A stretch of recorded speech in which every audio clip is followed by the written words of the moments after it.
ചേട്ടാ, ഇതൊരു അഡ്വാൻസാ. 1,00,000 രൂപയുണ്ട്. ഇതെടുത്തോളൂ.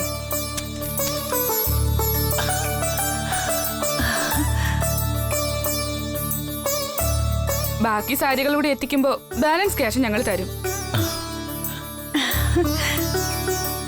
തൽക്കാലം ഈ സാരികൾ ചേട്ടൻ തന്നെ ക്ലബിൽ എത്തിക്കാനുള്ള ഏർപ്പാട് ചെയ്യണം.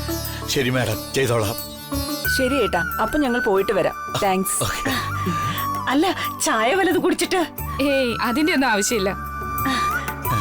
എന്നാ നമുക്ക് പോവാം. ശരി. നല്ല സാരികളാ. നമ്മൾ വിചാരിച്ചതിനേക്കാളും നല്ല സാരികളല്ലേ? അതെ അതെ.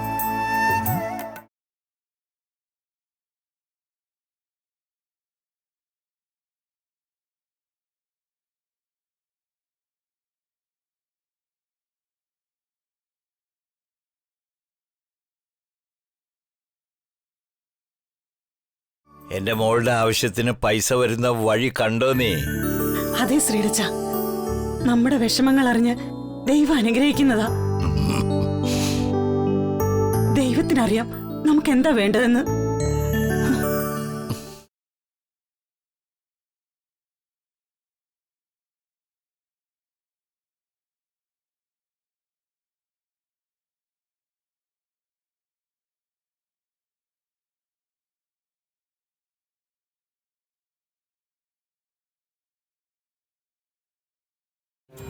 കാശിന് കാശിറക്കിയാലേ കല്യാണം നടക്കൂ. കാശിന് കാശിറക്കിയാലേ കല്യാണം നടക്കൂ, അതെനിക്കറിയാം. പക്ഷെ ആ കാശിന് കൈനീട്ടാൻ ബന്ധുക്കളെന്ന് പറഞ്ഞു നടക്കുന്ന ആ തെണ്ടികളുടെ മുമ്പിൽ പോയി കൈനീട്ടാൻ എനിക്ക് പോയി.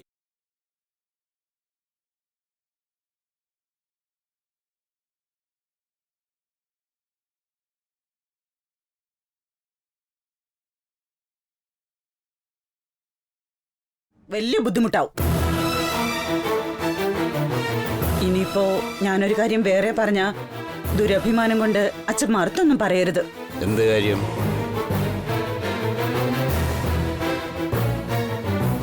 എന്റെ ഈ താലിമാല വിറ്റ നമുക്ക് കല്യാണ ചെലവിന് കുറച്ച് കാശ് കൂടി കിട്ടും. ഇനി എനിക്കിതിന്റെ ആവശ്യമൊന്നുമില്ല. ഞാനൊരു ചരടിലെ ഈ താലി കൊരുത്തിട്ടോണ്ട് നടന്നോളാം. സരോജം, നീ എന്തായി പറയുന്നത്? താലിമാല വിൽക്കാനോ? 3-4 തവണ ഗതികേട് കൊണ്ട് അത് വാങ്ങി ഞാൻ പണയം വെച്ചിട്ടുണ്ട്. പക്ഷെ അത് വിൽക്കുക പറഞ്ഞ വേണ്ട സരോജ, അത് വേണ്ട.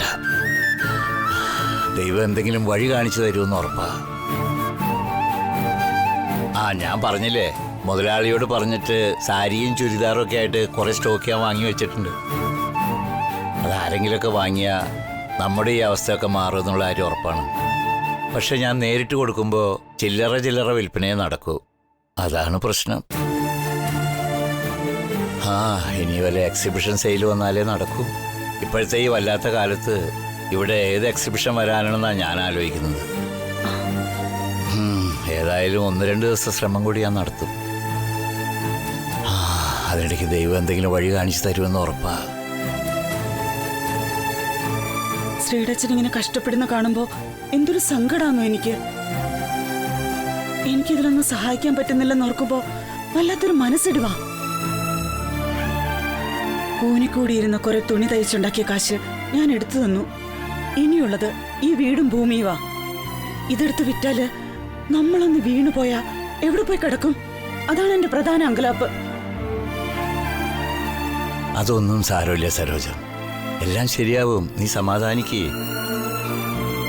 വായകേറിയ ദൈവം അന്നം കൂടി കണ്ടുവച്ചിട്ടുണ്ടെന്നുള്ള കാര്യം ഉറപ്പാ. നമുക്ക് നോക്കാം എന്താ സംഭവിക്കുന്നതെന്ന്.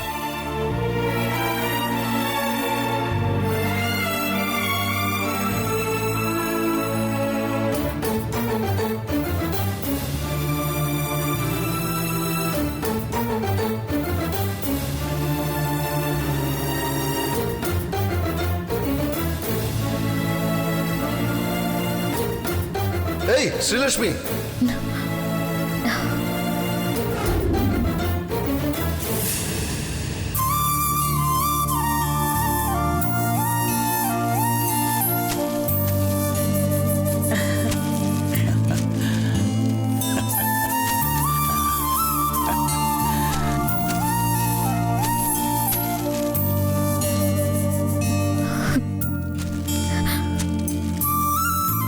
ദൈവം മറ്റാരുമല്ല അമ്മ, അത് രവി സാറ്. ഉറപ്പായിട്ടും അത് രവി സാറ് തന്നെയാണ്.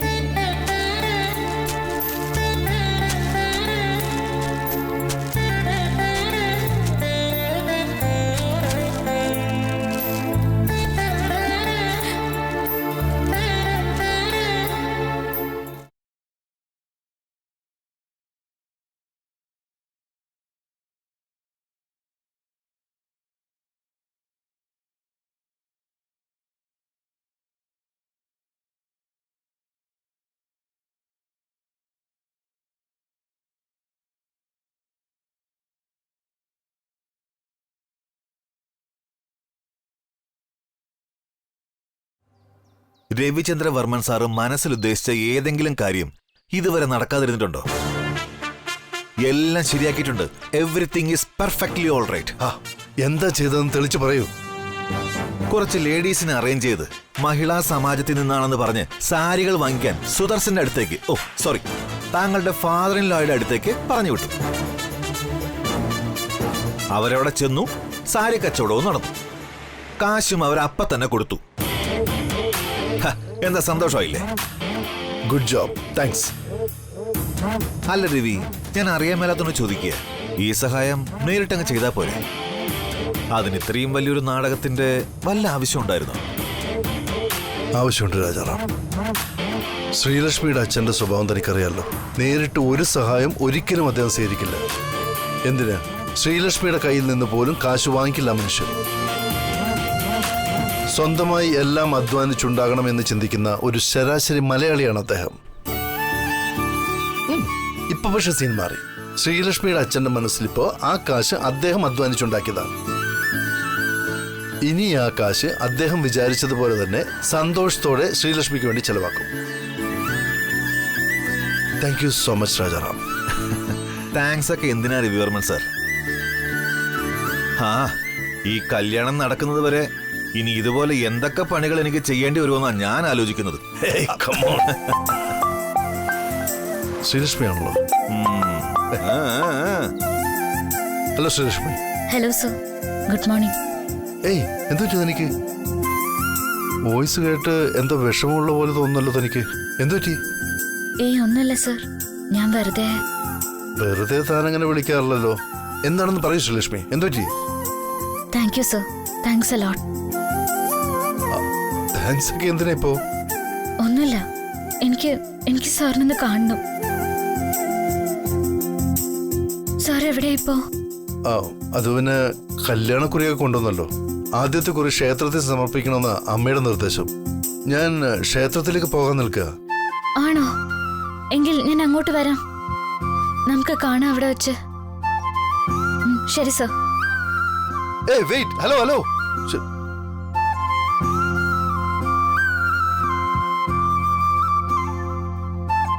അല്ല രാജാറാം, താനെല്ലാം കൃത്യമായിട്ടല്ലേ ചെയ്തത്? അതെ, എന്തുപറ്റി? ഞാനാണ് ഇതിന്റെ പിന്നിലെന്ന് ശ്രീലക്ഷ്മിക്ക് മനസ്സിലാകുന്ന രീതിയിൽ എന്തെങ്കിലും മണ്ടത്തരം കാണിച്ചോ? എന്തെങ്കിലും ക്ലൂ നൽകിയോന്നാ ഞാൻ ചോദിക്കുന്നത്. ക്ലൂവും എവിഡൻസും ഒക്കെ കൊടുത്തിട്ട് വന്നോന്ന് ചോദിക്കാൻ ഞാൻ എന്തെങ്കിലും ക്രൈമാണോ ചെയ്തത്? ഹെൽപ്പല്ലേ? നിന്നെ കുറിച്ച് എനിക്കറിയില്ല രാജാറാം. ചെറിയ ഹെൽപ്പ് ചെയ്യാൻ പറഞ്ഞ നീ അത് വലിയ ക്രൈം ചെയ്യുന്നത് പോലെ പ്ലാൻ ചെയ്തു കളയും. അതുകൊണ്ട് ചോദിച്ചു പോയതാ. കമോൺ രവി, നമ്മൾ പ്ലാൻ ചെയ്താണ് അവരങ്ങോട്ട് അയച്ചതെന്ന് ആരും ഗസ് ചെയ്യില്ല. അതെന്റെ ഉറപ്പാണ്. പിന്നെന്തിനാ ശ്രീലക്ഷ്മി താങ്ക്സ് പറഞ്ഞു? വളരെ ഫീലായിട്ട് ഉടനെ കാണണമെന്നും പറഞ്ഞു. ഓ, അത് ശരി, ഇപ്പൊ കാര്യം പിടികിട്ടി. എന്തെങ്കിലും ഒരു ഇൻസിഡന്റ് നടന്ന അതിന് മുമ്പ് എന്തായിരിക്കും നടന്നത്, ഇൻസിഡന്റിന് ശേഷം എന്തായിരിക്കും നടന്നത് എന്നൊക്കെ നീ കൃത്യമായി ഗസ് ചെയ്യാറില്ലേ? ആ ശീലം നിന്റെ കൂടെ കൂടി ശ്രീലക്ഷ്മിക്കും കിട്ടിക്കാണും. ശ്രീലക്ഷ്മി നിന്റെ ഭാവി ബെറ്റർ ഹാഫ് ആണല്ലോ. അപ്പൊ നിന്റെ രീതിയിലുള്ള ചിന്തകളും ബുദ്ധിയും ഒക്കെ ശ്രീലക്ഷ്മിക്കും ഉണ്ടാവും. അതിലേ എനിക്ക് ഒന്നും ചെയ്യാൻ കഴിയില്ല. I am very sorry. Oh I see. അപ്പൊ അങ്ങനെയായിരിക്കും കാര്യങ്ങൾ.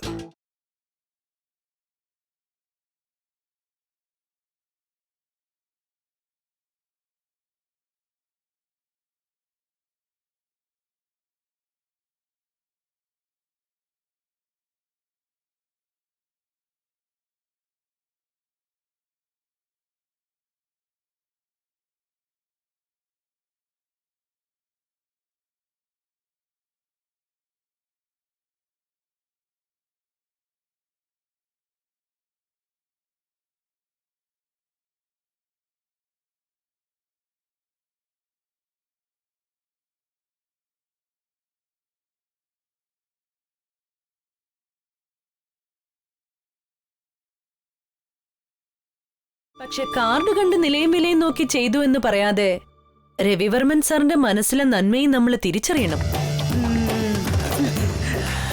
കല്യാണക്കുറിയിൽ അദ്ദേഹത്തിന്റെ കുടുംബത്തിന്റെ പേരിനോടൊപ്പം നിങ്ങളുടെ കുടുംബത്തിന്റെ പേരും ചേർത്ത് എഴുതിയിട്ടുണ്ട് സാറ്.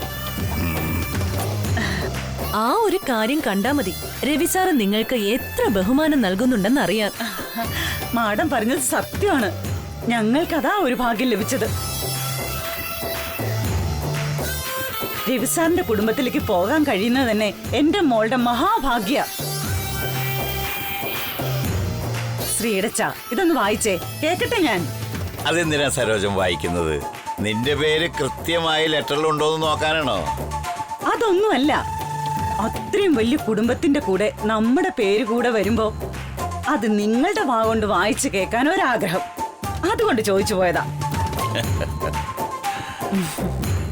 ഒന്ന് വായിക്ക് ശ്രീടച്ച, നിങ്ങൾക്കറിയാലോ ഇംഗ്ലീഷ് വായിക്കാൻ. ഈ ഇംഗ്ലീഷൊക്കെ ഞാൻ വായിക്കും. നീ കേട്ടോ എന്താണെന്ന്? Mrs Gayathri Devi Amma, Rajanandini Vilas, Petta north, Thycaud P O. Trivandrum. Mr Sudarsanan and Sarojam Sudarsanan, Sudarsanam, Neerettu colony, Anayara P O. Vellar, Trivandrum. Cordially solicit your esteemed presence and blessings with family and friends on the occasion of the marriage of our children. Bridegroom J.V. Chandravarman with bride Sri Lakshmi.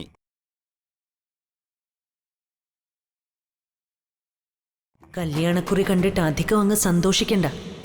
ഇത് നടക്കാൻ പോകുന്ന കല്യാണത്തിന്റെ കുറിയല്ല, മുടങ്ങാൻ പോകുന്ന കല്യാണത്തിൻ്റെതാ.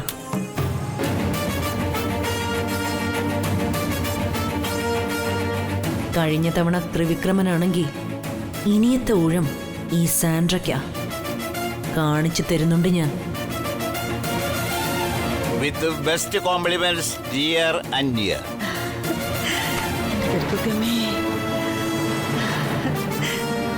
അല്ല ശ്രീടച്ച, ഞാനങ്ങ് മറന്നല്ലോ. ആദ്യത്തെ കല്യാണക്കുറി ക്ഷേത്രത്തിൽ പൂജ വെച്ച് നമുക്ക് ദേവിയുടെ അനുഗ്രഹം വാങ്ങണ്ടേ? നമുക്ക് ഈ കല്യാണക്കുറിയില് ചന്ദനവും കുങ്കുമവും പെരട്ടി ക്ഷേത്രത്തിൽ കൊണ്ടുപോകണം. ശരി, എങ്കിൽ നീ പോയി ചന്ദനവും കുങ്കുമവും എടുത്തോണ്ട് വാ. ഞാനൊന്ന് കയ്യും മുഖവും കഴിയിട്ട് തിരിയിട്ട് വിളക്ക് കത്തിക്കാം. ആ,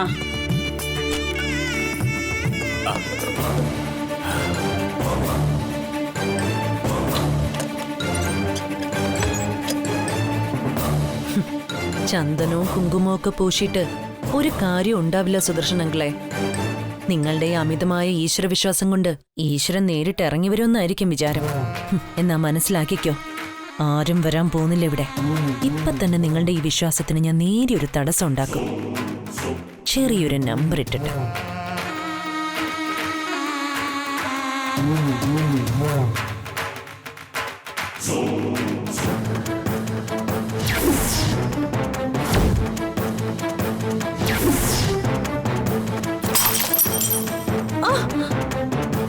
അയ്യോ,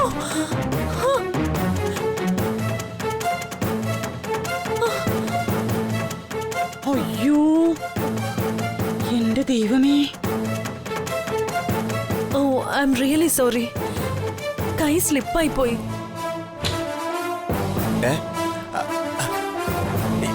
അയ്യോ അയ്യോ, എന്തു പറ്റി? ക്ഷമിക്കണങ്ങളെ, അറിയാതെ പറ്റിപ്പോയതാ.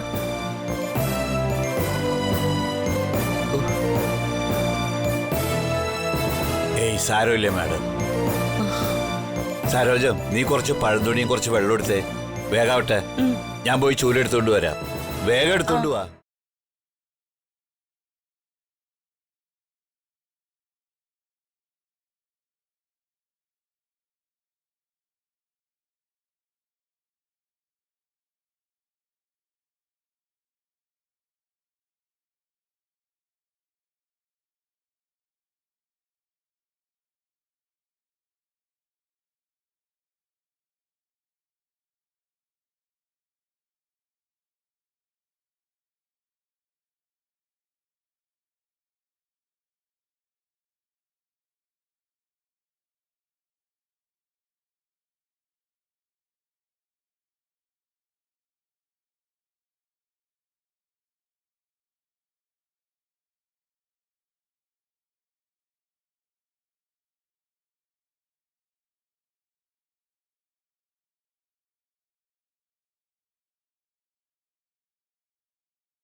അയ്യോ മോനെ, എന്തു പറ്റി?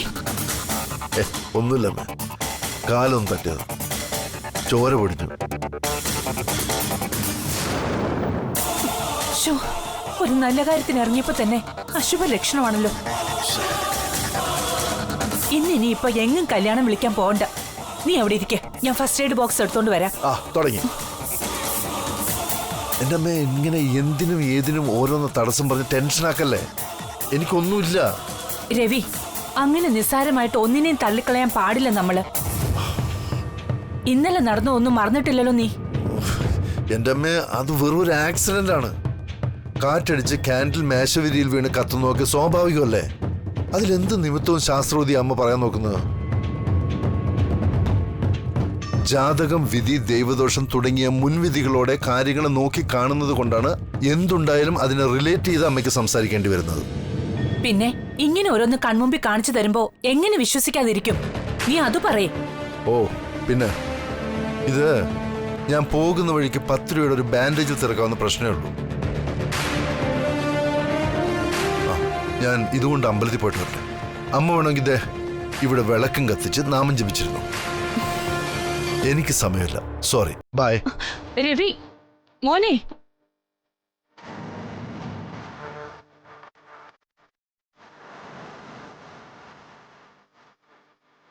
പാലമ്മ,